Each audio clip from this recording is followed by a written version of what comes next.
kal ka suan zela albang mang ding khol vela zo muan ding bang ma om lo hi zong ze sun hon chiam wangi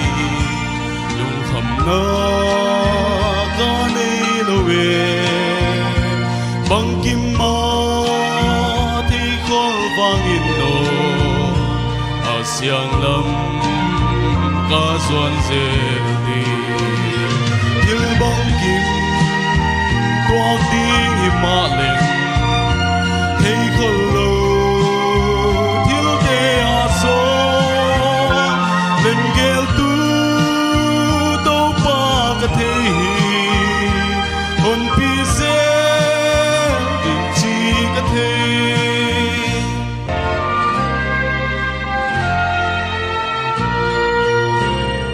tang ka eng kong pi lam zua ni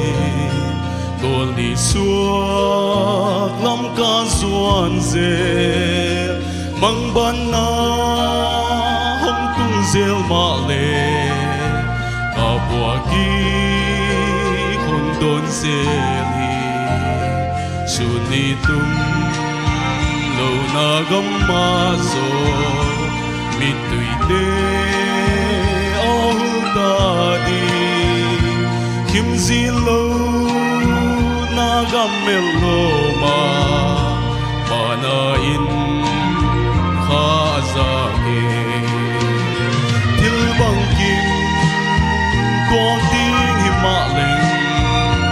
thei khol lo thil te a so len gel tu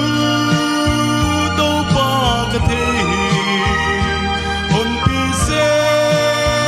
ding chi ka thei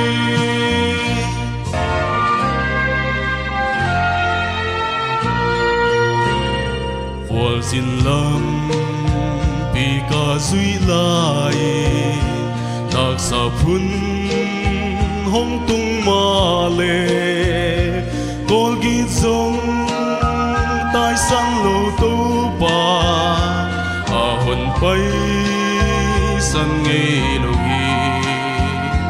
ka tan tuang lam ka zui na tui lia ni hon ngok ma le ka kyang a om den ka to pa a si san